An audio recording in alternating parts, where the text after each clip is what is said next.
Hello everyone and welcome to my channel. This is the 51st part of What If Deku Was a Magical Girl Mascot, Quirk, Magical Girl Mascot. The author of this great fan fic is Emma. I will links to them and original story in the description. Chapter 51, New Powers. All for One was blind due to his previous fight with All Might. The upper part of his head was covered in scars, including lacking any eyes. But even he could sense All Might's transformation. So you bonded with the boy, and it seems like you lost your injury, said All for One. All Might gritted her teeth. What were you planning to do with young Midoriya? Asked All Might, because you figured this would happen. That you would become young and healthy, yes. Said All for One, I had heard about the scar on Endeavor's son disappearing and the fact that his mother hasn't aged. Those two factors made me realize there was a chance for someone older to be de-aged along with healing. What were you planning to do to young Midoriya? Asked All Might again, this time with more force in her words. I did briefly consider doing something to happen akin to a lobotomy. Said All for One, however I figured that it wouldn't work out. What, were you figuring that power of love with his partners would cure him of whatever you had planned? Said All Might. There was an awed silence among the two. Yes, exactly. Said All for One. I didn't think that would be the answer. Mumbled All Might. Look. I know how quirks work and I figured that his was steeped in magical girl logic. Said All for One, chances are if I pulled something like that the power of love and friendship would break through and heal him. It was only a theory but after meeting him I can tell there's a very good chance of that happening. All Might just sighed at that. It was the only reaction she could make, even with being turned into a magical girl. However, I realized, what if I gave it someone or rather something else, the quirk? Said All for One. You were planning to give to a Nomu.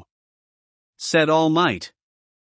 That's right, a specially built Nomu that unfortunately wasn't ready yet. After all, it needed a certain level of intelligence that we needed to get just right in order to properly control it. Said All for One, we didn't think you would show up so soon. All Might glared at her nemesis. This was also a backup plan. After all, we weren't sure this would work. After all, Plan A is working just fine. Said All for One. What does that mean? Asked All Might. Wouldn't you like to know? Said All for One. All Might gritted her teeth and launched herself at All for One. Meanwhile, Izuku watched as the fight once again began. Can All Might beat him again, even with the power? Thought Izuku. Kid. Said Gran Torino, I have to get you out of here. I know. Said Izuku. He still looked at the fight though. I don't know if All Might can beat him again. Thought Izuku. That was when his gem started to glow brightly. Not too far away, the attempted rescue team was breathing heavily. During their escape they kept hearing crashes and explosions. They knew whatever was going on was big. Something big is going on. Said Tsuyu. Yeah. Sighed Ochako. Deku's safe from whatever is going on at least. Said Katsuki. Are you sure? Asked Momo. Me and Auntie always assumed that if Deku died, then the bond would break. Said Katsuki, as long as the bond exists we know he's alive. We have to keep moving. Said Tenya. That was when all of the magical girl necklaces began to glow brightly and in a flash of light each one of them disappeared. What? Yelled Kirishima, what just happened? I don't know. Said Momo. Do you think something happened to Midoriya? Asked Kirishima. I don't know, but we still have to get to safety. Said Momo. They heard another crash. You're right. Said Kirishima. On Island. Melissa was watching a live stream of the events unfolding. She had gotten an email from Kaminari saying, I don't want to be that guy, but you need to see this. She wondered why Kaminari was the one to send it, not knowing that he figured he might be the only one who could do the fact that the other partners were on the rescue mission. That was when her necklace began to glow and a bright flash of blue light she disappeared. At UA, Inko and Mitsuki were watching the events unfold with Nizu, Aizawa and Vlad King. At first they were on edge because of the horrifying fight. However, they saw the turn the fight took when they saw the golden light. "Of course," muttered Aizawa as they all saw the now female All Might. "Looks like you're no longer the only adult in the group," said Mitsuki. "Why do I get the feeling like I'm still going to have to mother him?" mumbled Inko. "You should worry about that later," sighed Nizu. However, before anything else could be said, Inko's necklace began to glow brightly and she was gone in a bright flash of green light. "Inko?" asked Mitsuki. "Where did she go?" asked Vlad King. "You might need to see on the screen," said Nizu. Back in Kamino, All Might unleashed a powerful punch on All for One. "I can feel One for All's power has increased," thought All Might. "I think this will be enough." Unfortunately, there were going to be more problems with the fight that he wasn't expecting. With Izuku and Gran Torino, there was a bright flash of light. When it cleared, the rest of Izuku's partners had appeared. "What just happened?" asked Katsuki. "That was when it registered to all of them." "Seriously, kid?" yelled Gran. I think. I just discovered a new power," said Izuku with dot eyes. That was when they saw All Might in the distance. While Melissa and Inko knew about this, the rest didn't. "Is that All Might?" asked Achiko. "You bonded with All Might?" yelled Toru. "Yeah," sighed Izuku. "Was it an accident?" asked Tsuyu. "No," answered Izuku. Most of them were shocked. However, Shoto and Katsuki quickly deduced why. "You found about the injury, didn't you?" asked Katsuki. "I did," said Izuku. "Injury?" asked Achiko. "We'll explain later," said Shoto.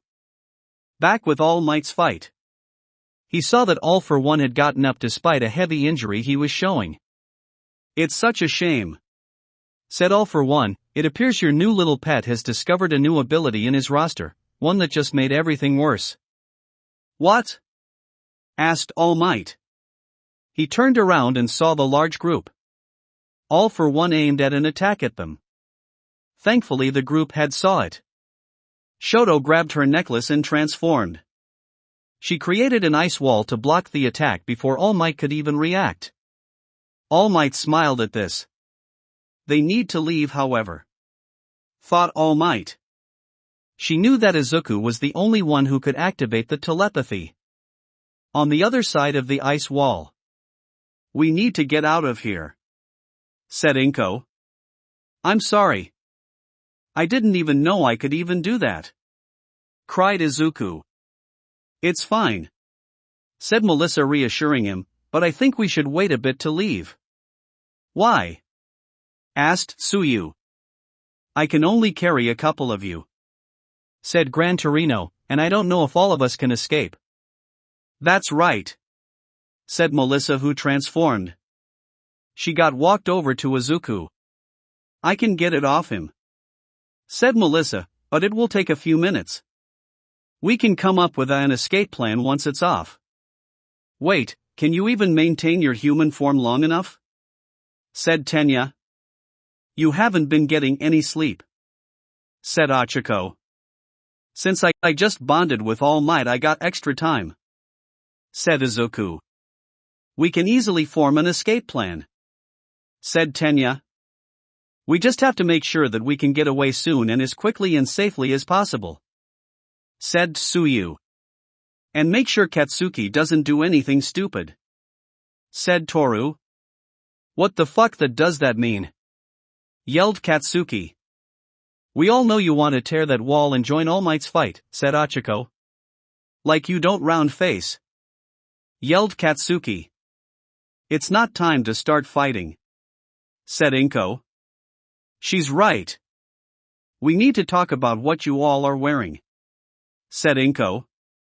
Everyone in the rescue attempt team froze. Crap.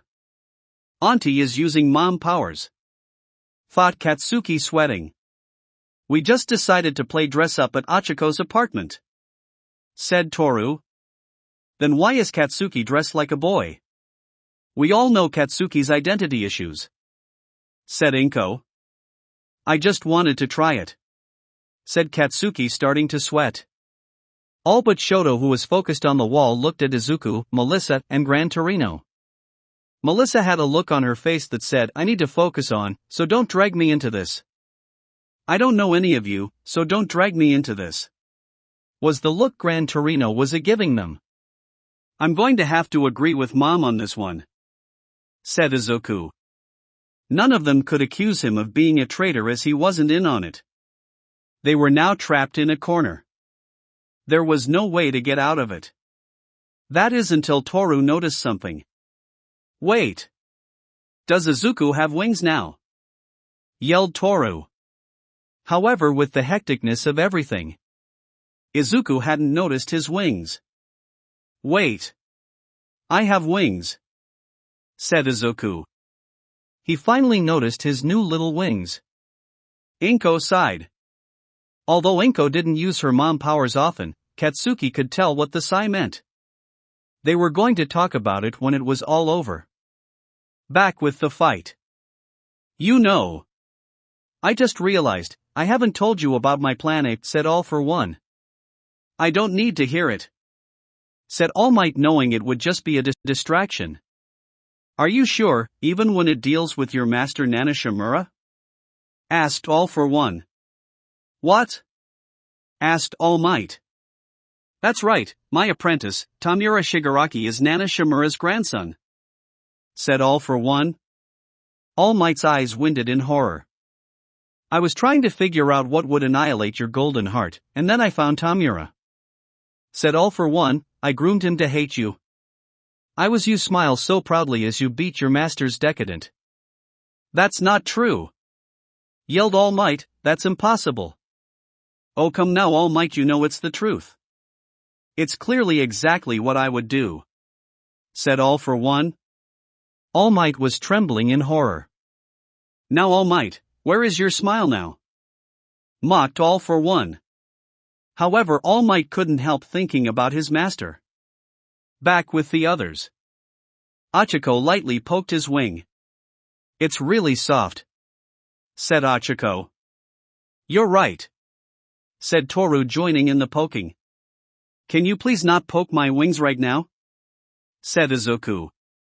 You're right, it's harder to concentrate if he moves around too much, said Melissa.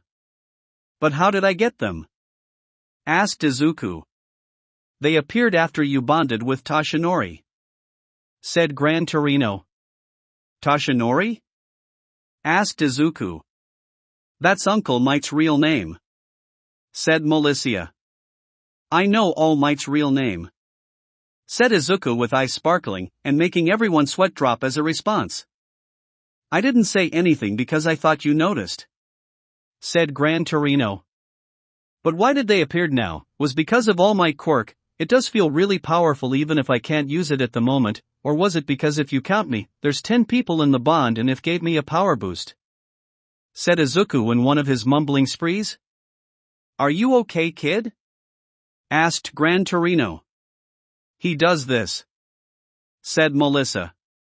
That was when the transformation color beeped and it popped off. It's off, said Melissa. Izuku breathed a sigh of relief and then turned human. Oh, you don't have your wings in human form, said Toru. I guess not, said Izuku. However, that was when he felt something. Deku, what is it? Asked Katsuki. I didn't gain 1 quirk from bonding with All Might. I gained 2. I don't know how it happened, said Izuku. But then he really felt it. It wasn't so much he gained 2, it was more like he gained 1, and 1 was created to fill Melissa's empty slot. We need to come up with a plan, said Gran Torino. I can carry Melissa for sure.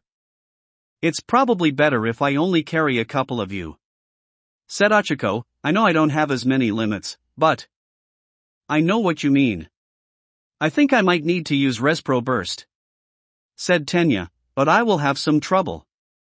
Have you been practicing it? Asked Tsuyu. There was an awkward silence. Katsuki, said Inko. Katsuki was looking at the wall. Katsuki, no, said Inko. And that was when they heard All Might scream. All of us need to transform if All Might is screaming like that, yelled Tenya. All right, cheered Katsuki as she transformed. Not like that, yelled Inko, Achiko, and Tsuyu. More like to defend ourselves if we get into trouble, said Tenya as she transformed. Figure out a quirk that would help us get out of here, kid, said Gran Torino. Okay, said Izuku. He narrowed it down to Katsuki's or Tsuyu's. However, he felt All Might's, as if it was asking to be used at the moment. It was strange, like it wanted to be used at the moment. All Might's quirk would be useful, he said. And so he activated it. It wasn't a super strength quirk but rather a type of stockpiling quirk. He let it fill his whole body and he felt he could dial it back, so that he could use Izuku. It's really not a good time to use it, said Inko. That was when Izuku felt something from the quirk. Something else, that it was granting him something else. What is this? Thought Izuku. He felt 9 lights, and for some reason, he felt he could also channel the quirk into the lights. And he realized he should try it. Deku's trying something he shouldn't be, said Achiko. Not again, sighed Tsuyu. Back with the fight, All Might was shaking. She couldn't believe this, but knew that All for One was right. That is exactly something the bastard would do. That was when All Might felt something from the gem on her forehead. It was like she had just gotten another boost from her own quirk, yet somehow how there was 2 of them. Then it hit All Might as there was a bright flash of golden light. All Might's hair started to grow out while the bangs remained the same. The rest became long with some of it being tied in a bun. She also gained a small white cape and a second layer was added to her skirt. Not only that, but her eyes was now the same gold as her gem. This power, thought All Might. Did young Midoriya gain a copy of One for All? I was planning on giving it to him. The hero knew that she had to think about that later, for now she had to focus on this fight. All of One scowled, knowing that whatever just happened just fixed All Might's resolve. However, All Might wasn't the only one getting the new transformation. Katsuki was surrounded by an orange light. Her hair grew out and fainted itself in a long ponytail. Grenade-like gauntlets appeared on her arms and she gained an orange layer to her skirt. And her eyes were now bright orange. Inko was surrounded by a green light. Her hair grew out a lot, but unlike the others didn't change in style. She gained second pink layer to her skirt. Her sleeves now resembled carnation petals and eyes turned a brighter shade of green. Achiko was surrounded by a light link light and her hair grew and was put into a low ponytail. The second layer of her skirt turned into a sheer material. Her boots turned to a translucent pink, oddly enough giving them a strange look like they were made of a puffy crystal. Her eyes also turned light pink. Tsuyu were surrounded by a dark green light. Tsuyu's hair length stayed the same as it was already incredibly long, but it did restyle itself. It was olive. Her usual bow-like braid was moved to the top of her head and the rest of her hair flow freely. She gained another layer of her skirt that resembled leaves as she also gained a pair of gloves that resembled frog hands. And her eyes turned a dark green. Shoto was surrounded by a lavender light. Shoto's hair grew out and her fastened into a long braid. She gained something of a lace-like blue cape while the back of her skirt lengthened. Both of her eyes were now the same color and was lavender. Tenya was surrounded by a sky blue light. Tenya's hair grew out and fattened into twin braids. Her sleeves became wing-like as she gained a pair of metallic wings on her back as her eyes were now sky blue. Toru was surrounded by a silver light, as like the others her hair grew out and for his fastened her hair into high pigtails. She had gained a second skirt, though they couldn't see all of it. The bottom of it was a rainbow. Her back ribbon began larger and wing-like. Her eyes also turned silver. Melissa was surrounded by blue light. Her hair grew out and some of her hair were put into two buns. She gained a second layer of skirt that was very frilly as well as a pair of gloves that seemed to be glowing. Her eyes also turned a darker shade of blue. Frilly upgrade, cheered Toru. This hairstyle isn't permanent, is it? Asked Ochako. I agree, I had decided this wouldn't be my hairstyle. Sighed Tenya. Don't worry. If I know my magical girls, this is just a temporary boost, thought might be a chance of being exhausted after the battle. Said Toru. I had no idea this was going to happen. Said Izuku. We know. Said Inko, patting one of his ears. We have to get out of here. Pointed out Melissa. Back with the fight. All for One had a new plan, one that he knew All Might wouldn't stand for. He aimed an attack at the ice wall which he had been ignoring for a while. The ice wall completely shattered before Shoto could do anything to fix it. 7 of your students, one of their mothers and the daughter of David Shield. Said All of One, you're all connected to them now. Don't you dare got after them. Yelled All Might. However, before All for One could say anything, he was suddenly engulfed by a large explosion. Everyone looked to see where it came from. It was from Katsuki's gauntlet. Awesome. I always wanted something like this since I was a kid. Laughed Katsuki, but I never needed it, whatever this power-up is. I think no matter what this bastard has planned, he won't be able to stand up against us. And with that, the battle really got started. Even if no one else on their side thought it was a good idea. That will be it for this part. I hope everyone enjoyed. If you did, please leave a like and comment if you want part 52. If you want to hear more from me, subscribe. I hope to see you all in the next one.